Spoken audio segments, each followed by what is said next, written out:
Hello sa inyo Sir Bob at sa mga listeners. Ako si Marta, 35 years old. Matagal na rin po ako nakikinig sa inyong channel simula pa noong 2021. Ngayon lang ako naglakas ng loob na magbahagi ng sarili kong karanasan. 16 years old ako noon Sir Bob nang matutong maglakwartsa. Gala rito, gala roon.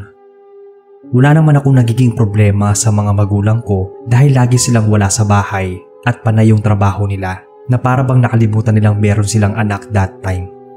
Ni pagkamusta nga sa akin noon ay hindi nila magawa dahil sobrang busy talaga.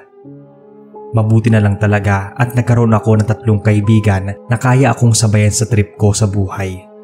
Sina Matet, Irish and Clarence. November 1 yon Sir Bob, walang pasok. Nang bigla na lang magkayayaan na mag-swimming sa dagat. Tumutol agad si Irish sa plano namin.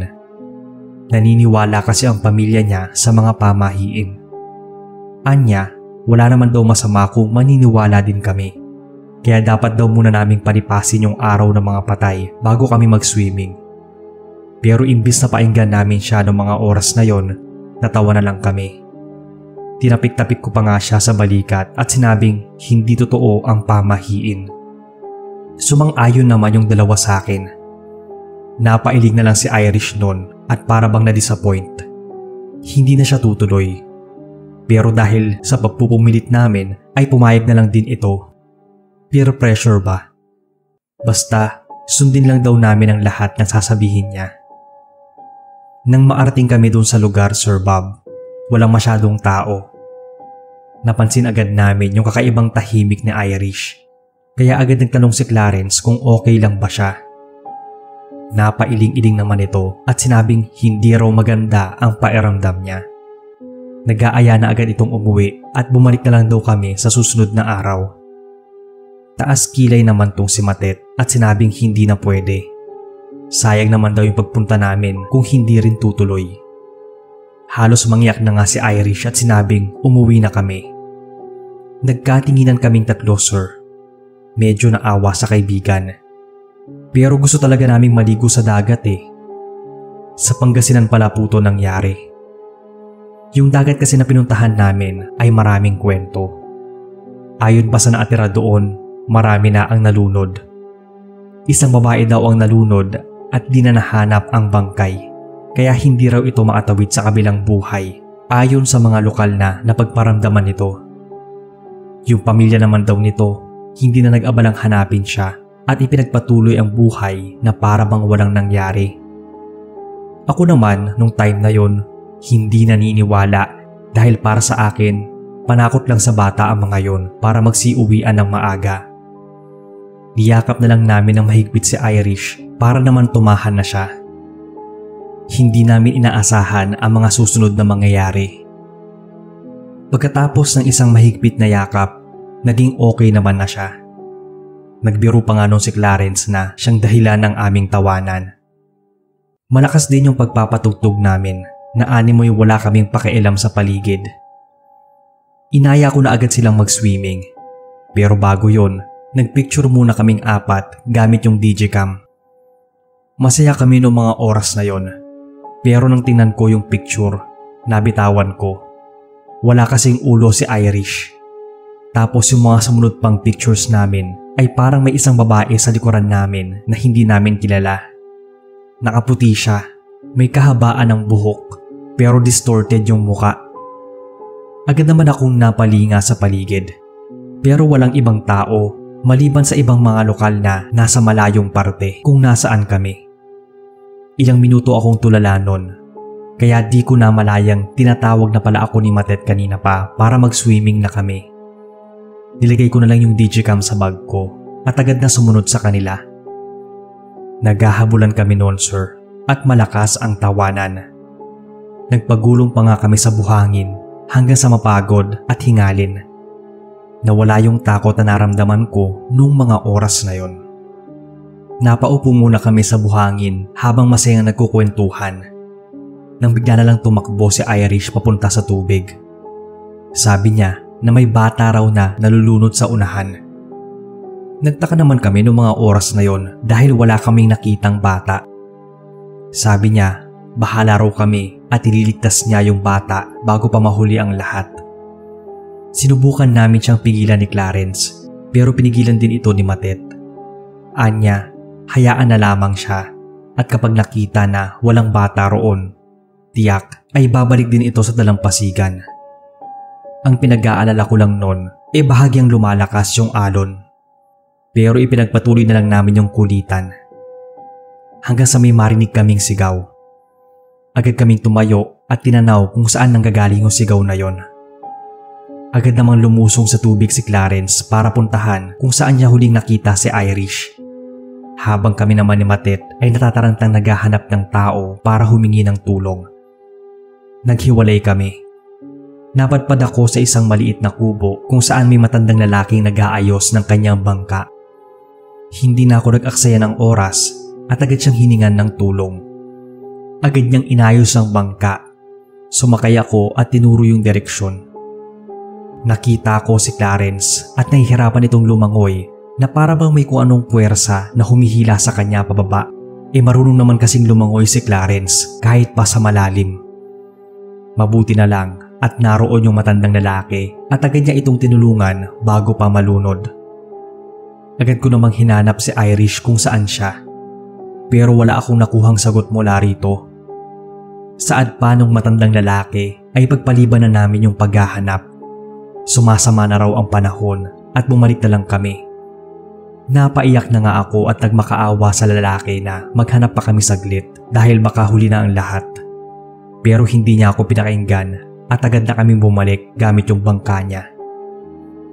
Sa cottage naman, muli kong nakita yung babaeng nasagap ng litrato sa may di kalayuan. Ganun pa rin yung forma niya.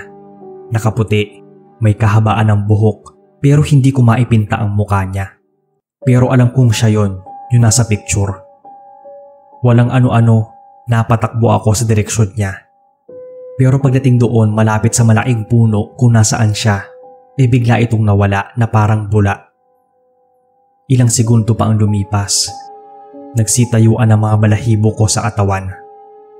Nung mga oras na yon, kabado at nanlulumo na kami at parang hindi alam ang gagawin. Nagpatuloy kami sa paghahanap kay Irish. Hanggang sa kumagat na ang dilim. Biglang nagaring yung cellphone. Hinahanap na kami ng mga magulang namin. Agad ko namang sinabi sa kanila yung eksaktong lugar at beach kung nasaan kami. Hindi ko alam Sir Bob kung nag-hallucinate lang ako sa nakita. Pero muli kong nakita yung babae na nakaputi malapit na sa akin. Malabo talaga yung itsura niya. Nabalot na ako ng takot nun nang mapagtantong hindi siya tao. Napaatras ako at nagsimulang humagulgol. Tinawag ko yung pangalan ni Irish. Dumating na yung mga magulang namin. Hindi ko napigilan na umiyak sa harap nila habang kinukwento yung nangyari sa amin. Para namang nabuhusan ng malamig na tubig yung mama ni Irish. Hindi ito nakapagsalita. Wala sa sarili at nagpipigil umiyak. Marami ng tao noon ang tumulong sa paghahanap. Mga 1 oras siguro ang lumipas bago nahanap ang katawan ni Irish. Tiningnan namin siya. Wala na talaga siyang buhay. Hindi ko na napigilan at humagulgol na ako ng tuluyan. Sinisisi ko noon yung sarili ko. Kung di kasi dahil sa akin, wala siya sa posisyong yon. Wala naman kaming narinig na kahit anong sumbat mula sa kanyang magulang. Hanggang sa paglibing ng aming kaibigan. Tahimik lang ito. Tumulong na rin kami noon nung burol ni Irish. Lumipas pa ang ilang araw na hindi ako nakakatulog ng maayos. Sa tuwing ipipikit ko yung mga mata ko, naaalala ko yung pangyayaring nalunod si Irish. Dahil nadala na ako sa pangyayari, hindi ko na ito nilihim pa sa mga magulang ko. Doon ko muling naalala yung picture na kinuha namin bago maligo. Agad ko yung pinakita sa magulang ni Irish. Napailing ang mama niya at napaupo habang humahagulgol. Dahil nga naniniwala sila sa pamahiin, masamang pangitain daw kapag walang ulo sa picture. Samahan pa ng may kung anong nilalang o elemento o kaluluwa ang nakasama sa litrato. Nung mismong araw din na yon, muli kaming pumunta sa dagat. May kasama kaming pari nun. Dinasalan nito yung lugar kung saan namin nakita yung bangkay ni Irish. Dahil nga nabahala na rin yung mga taga doon, ay pinasisid ng barangay yung ilalim ng dagat. Doon ay minakita silang buturin ng tao. Totoo nga yung kwento na may nalunod doon at nagpaparamdam. Hindi lang siya panakot sa bata. Pati yon ay pinadasalan at inilibing ng maayos. Hindi ko alam na yung kapalit pala ng pagiging payapa ng kaluluwa ay buhay ng aming kaibigan. Simula nung araw na yon, Sir Bob, wala naman ng kakaibang pangyayari sa buhay naming tatlo. Mas naging maingat na rin kami sa aming mga ginagawa. Pero kahit na ganun, mananatili pa rin sa isipan ko yung sinapit ng kaibigan namin dahil sa malaking desisyon na ginawa ko. Yun bang habang buhay mong pagsisisihan? At magpasa hanggang ngayon nga, naaalala ko pa rin. Kaya rin humugot ako ng lakas ng loob para i-share sa inyo. Para kahit papaano, mabawasan ng kaunti yung bigat sa loob kapag naiisip ko. Siguro, ayoko lang ma-judge ng iba dahil kasalanan ko naman din talaga. Salamat sir sa oras na mabasa ang kwento at more power sa inyong channel.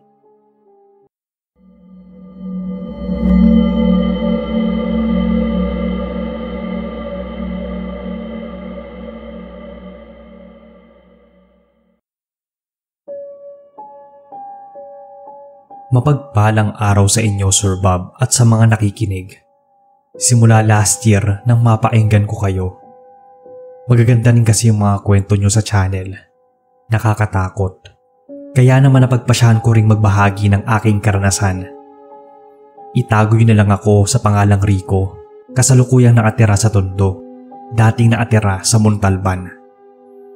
Sa aming baryo noon, may balitang mga nawawalang kabataan sa bundok. Ilan na rin sa dati kong mga kaklase ang bigla na lang nawala at hindi na muling natagpuan. Kaya naman pinayuhan ako ni Itay na huwag munang lumabas-labas at siguraduhing makakauwi bago magdilim. Napakamot na lang ako noon at tumangu-tangu kay Itay. Pero sa loob-loob, gusto ko nang matawa. Pairamdam ko kasi ginawa akong bata ni Itay. 17 anyos na ako noong mga panahon na yon. Ang turing niya sa akin ay parang batang nasa elementary pa lang. Matagal na nangyari itong kwento. Ilang araw ang lumipas noon na may isa na namang batang babae ang nawala sa aming baryo. Narinig ko yung usapan ng mga matatanda. Baka raw maligno o kung anumang nilalang sa gubat ang kumuha sa mga batang to. Napailing na lang ako at agad na umalis sa lugar. Ewan ko ba at kung bakit mahilig ang mga matatanda na maniwala sa mga bagay na hindi naman makatotohanan. Pinuntahan ko yung bahay ng kaibigan kong tawagin nating Lucio. Sakto naman, andoon din yung iba naming barkadang sina Roy at Dante. Kaya agad ko silang tinanong kung may alam ba sila sa mga nawawalang bata. Tulad ko, hindi rin sila naniniwala sa mga maligno o kung anumang nilalang na pinaniniwalaan ng mga matatanda sa aming baryo. Dahil dito, isang ideya yung pumasok sa aming isipan. Dahil mga binata pa at wala pang kinatatakutan, napagpasyahan naming puntahan mismo yung bukid kung saan huling nakita yung mga nawawalang bata. Parang ginawa namin tong barkada trip.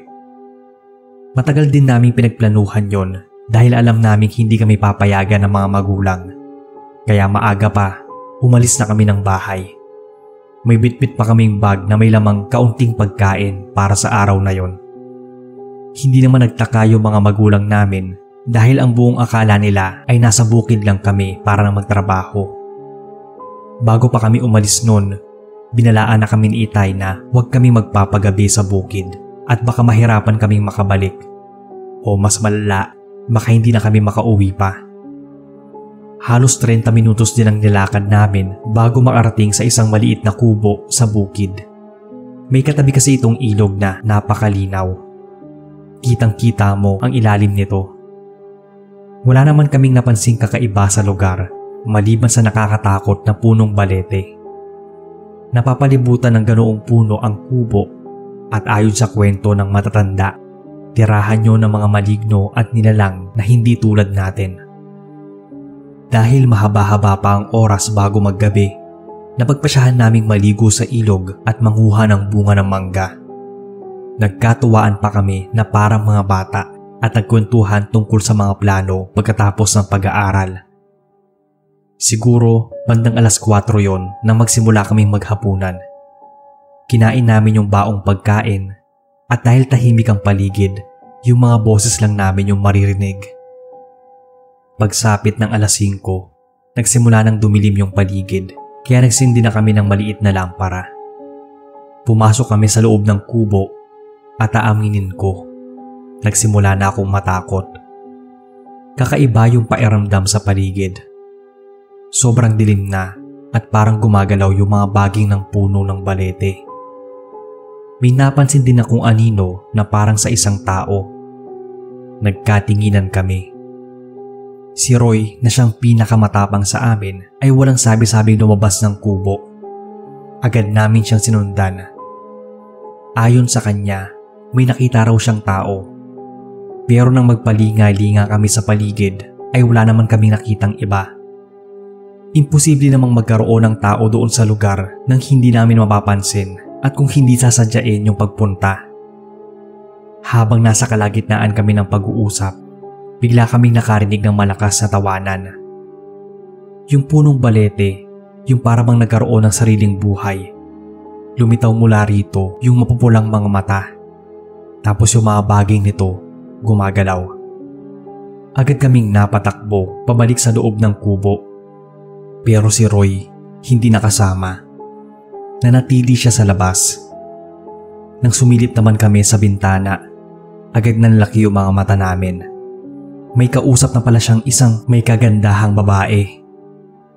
Nagtaka kami noon, sir, dahil ngayon lang namin nakita yon sa lugar. Pinasunod niya kami papunta sa pusod ng gubat sa may kabundukan na. Ayon sa kanya ay mas maganda pa raw ang tanawin doon na tiyak magugustuhan namin. Si Roy nahayok sa laman, agad naman sumunod dun sa babae, kaya wala kaming nagawa kundi samahan siya. Baka kasi mapahamak siya mag-isa. Ilang minuto pa ang lumipas ng aming paglalakad nang marinig namin ang isang nakakatakot na halakhak. Tinapik-tapik ni Lucio yung babae at tinanong kung ayos lang siya. Pero isang ngiti lang yung gumuhit sa mukha nito. Pagkaharap niya sa amin, nanlisik na lang yung mga mata niya. Pansin naming humaba rin yung mga kuko nito at isa-isa kaming inatake. Nakalumot niya sa braso si Roy habang ako naman nakadampot ng malaking kahoy at hinampas yon sa kanyang likuran. Dali-dali kaming tumakbo palayo. Yung buwan lang yung nagsilbing ilaw namin. Hindi namin alam kung ilang minuto kaming tumakbo nun, pero pakiramdam namin hindi kami makaalis sa gubat. Ramdam na namin yung pagod at parang lalo pang lumalayo yung tinatahak naming daan.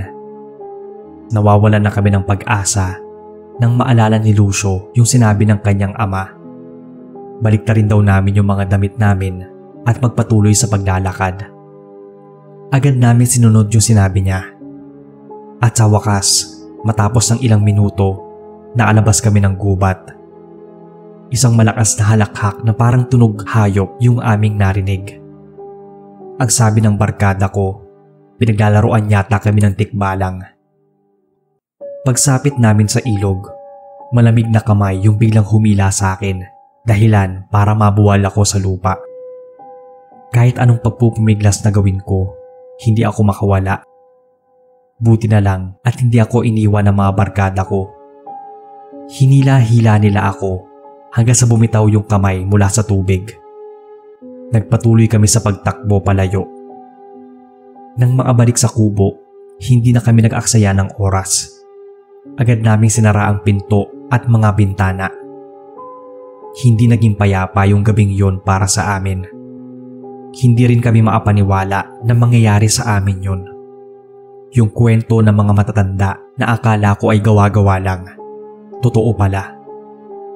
May narinig kaming mga kaluskos at may hinang boses sa labas ng kubo, pero hindi namin yon pinansin. Nagdasal lang kami ng nagdasal ng gabing yon. Halos hindi na nga kami nakatulog dahil sa kaba at takot. Hinintay lang namin mag-umaga at magliwanag. Kinabukasan, agad kaming umalis. Hindi namin alintana ang pagod at puyat. Basta diretso lang kami sa paglalakad. Hindi na rin namin muling nilingon ang kubo. Pagdating sa baryo, nanlaki yung mata ng mga magulang namin na para bang nakakita sila ng multo. Matapos silang kumalma, nalaman naming 2 araw na pala kaming nawawala. Ni isa sa aming mga kabaryo, hindi alam kung nasaan kami nung mga panahon na yon. Maski kami ay hindi makapaniwala sa sinabi nila dahil sa pagkakaalam namin, 1 araw lang kaming nawala.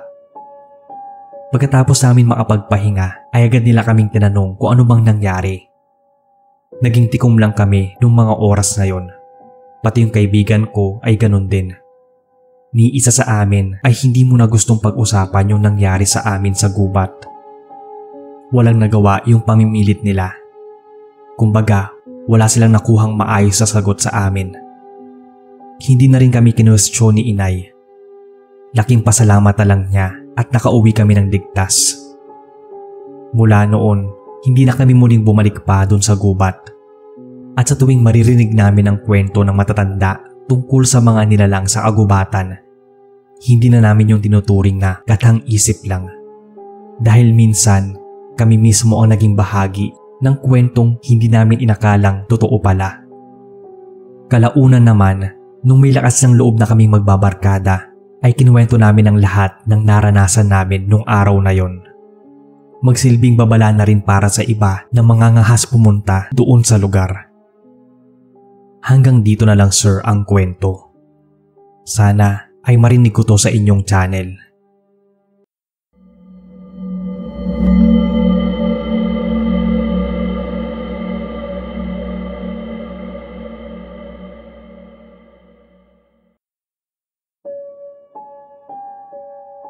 Magandang araw sa inyo Sir Bob at sa mga nakikinig. Lagi kong inaabangan ang mga stories sa channel nyo. Kaya naman napagpasyahan ko rin na ibahagi itong nakakatakot kong karanasan. Itago na lamang ako sa pangalang Marisa, 45 anyos na ngayon. 17 ako noon Sir Bob nang mangyari ang insidenteng naapagpabago ng pananaw ko sa paligid at buhay. Sa baryo namin dito sa Zamboanga del Sur, may isang matanda na kinatatakutan ng lahat, si Aling Gloria. Halos hindi ito lumalabas ng bahay maliban na lang kung bibili ng kanyang pangunahing pangangailangan. Tahimik siya at halos hindi nakikipag-usap sa mga tao sa baryo. Yung bahay nga niya ay nakakatakot puntahan. Lagi itong naasara at para bang ang dilim ng loob kung sisilipin mula sa labas. Ayon naman sa iilang matanda doon sa baryo, noon daw ay isa siyang mangkukulam. Maraming nagkukwento na ang mga taong naagadit niya ay bigla na lang nagkaroon ng matinding karamdaman, tinapuan ng malas o minsan humantong noon sa pagkamatay. Noong mga panahon na yon, hindi ako mapapaniwalain. Para sa akin, kwentong barbero lang siya. Ginawa nilang panakot si Aling Gloria dahil sa itsura nito. Pero na-curious ako kung ano ang itsura ng loob ng bahay niya. Kung totoo nga yung mga kwento na isa siya dating mangkukulam. Pauwi na kasi kami noon galing eskwela nang makita namin ang mga kaibigan kong si Ella, James at Michael na bukas yung bahay ni Aling Gloria. Nakita namin ang isang altar pero hindi rebulto o santo ang nakalagay doon, kundi isang nakakatakot na figura ng demonyo o kung anuman. Nangilabot kaming 4 sa nasaksihan. Napatitig kami sa bahay. Ilang minuto pa ay nagpakita naman si Aling Gloria sa may bintana. Yung direksyon ng kanyang titig ay papunta sa aming 4. Nanlilisik ang mga mata nito. Pagkatapos, malakas niyang sinara yung bintana. Dala ng takot, agad kaming napatakbo pa uwi. Dahil kapitbahay ko lang ang 3, ay napagpasyahan naming magkita sa isang malaking puno ng mangga di kalayuan sa amin Tumambay kami roon at pinag-usapan si Aling Gloria. Nang may dumaan na isang manong na nagbabala sa amin at nagsabing may nakulam daw na bata si Aling Gloria. 1 linggo na raw itong nasa ospital pero hindi matukoy ng doktor ang sakit. Kaya napagpa siyang ilabas muna ng magulang mula sa ospital. Ika nga ng albularyo, nakulam daw ang bata. Tuwing sasapit ang gabi ay bigla na lang sisigaw yung bata na para bang may kausap na hindi nakikita. Bago pa umalis si Manong, muli siya nagbabala na wag nang gumala tuwing gabi at lumayo kay Aling Gloria. Baka raw madamay pa kami. Napailing naman ang barkada ko. Pero agad kaming nakaisip ng plano. Gusto naming patunayan na hindi naman totoo ang kulam. Kinagabihan, plinano naming pasukin yung bahay ni Aling Gloria. Ang plano, kumuha kami ng kahit anumang gamit sa kanyang altar. Sirain ito para patunayan na walang bisa yung sinasabi nilang kulam. Gabi na nun, mga 10:00 siguro, na magsimula kaming maglakad papunta sa bahay ni Aling Gloria. Si James at Michael yung may hawak ng flashlight, habang kami ni Ella magkahawak kamay. Tahimik ang paligid noon, sir. Tanging mga tunog ng kuliglig at ihip ng hangin yung maririnig mo. Pagdating sa bahay, bahagya kaming napahinto at pinigilan silang pumasok. Ang sabi ko pa na kung itutuloy pa ba namin yung plano dahil nung mga oras na yon, iba na yung pakiramdam ko. Yun bang may pumipigil sa akin na tumuloy at umuwi na lang kami. Nainis naman si James at sinabing sayang naman daw yung pagpunta namin kung wala kaming mapapala. Nandun na rin naman kami at wala nang atrasan. Si Michael naman napatawa ng bahagya. Masyado daw akong matatakutin. Dapat nga tapangan ko raw ang loob dahil hindi naman daw ako naniniwala sa mga ganon. Tama naman siya, kaya nilakasan ko na lang ang loob. Agad namang napatakbo ang dalawa papasok ng bahay. Bukas kasi ng bahagya yung pinto, kaya mas lalo pa akong nakaramdam ng kilabot nun. Pero dahil naiwan kaming dalawa ni Ella, ay wala na rin kaming nagawa kundi sumunod na lang sa kanila. Pumungad sa amin yung amoy ng insenso, pati na rin ng nabubulok na bagay. Sa loob, nakita namin ang isang altar sa may tapat ng bintana. Puno ito ng kandila. May manikang may karayom at mga telang may bahid pa ng dugo. Kinilabutan ako nang makita namin yung isang garapon na parang may kuko, buhok ng tao at kung ano-ano pa. Nilapitan ni James ang altar at kinuha ang isang manika. Ilang segundo pa ay bigla na lang niyang hinila ang mga karayom sa may manika saka ito sinira. Natawa naman si Michael sa ginawa ni James. Kami ni Ella nanigas.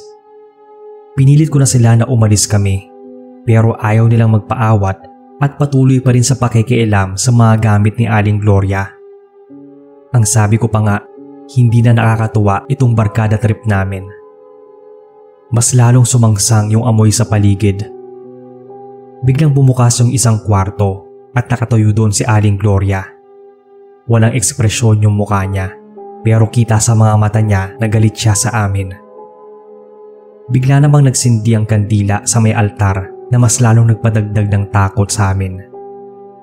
Matapos ng ilang segundong pagtititigan, nagsalita na si Aling Gloria.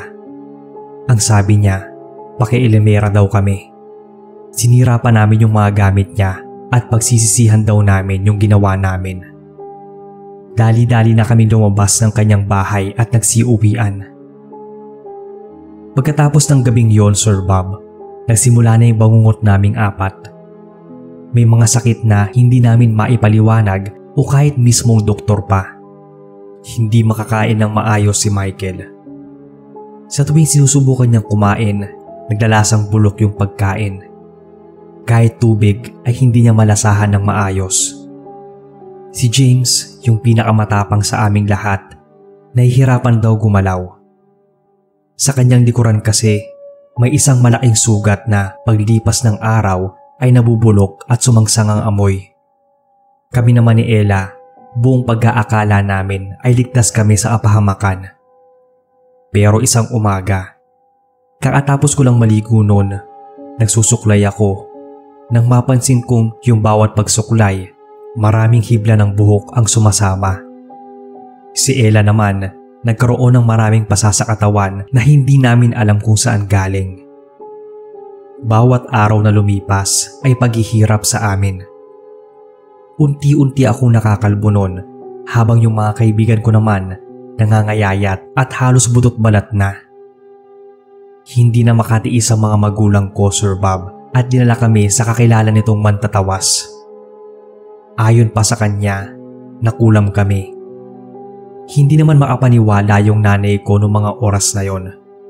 Pero kaming apat, nagkatinginan lang. Alam na namin ang sagot doon. Dagdag pa ng magtatawas na hindi basta-basta ang aming binangga.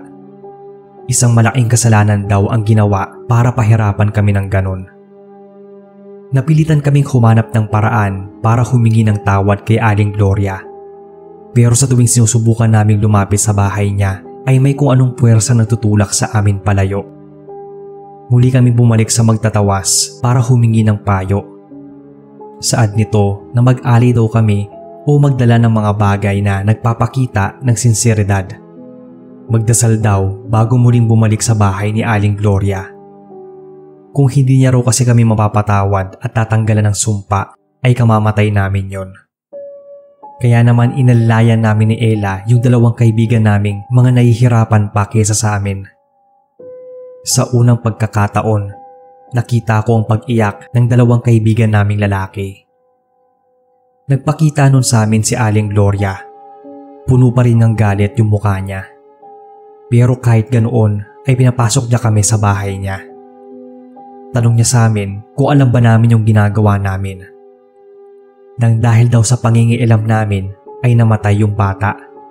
Galit niyang sinabi sa amin yon. Hindi namin naintindihan yung ibig niyang sabihin. Pero sa bawat bitaw niya ng salita, mas lalo kaming nahihirapan at nanghihina.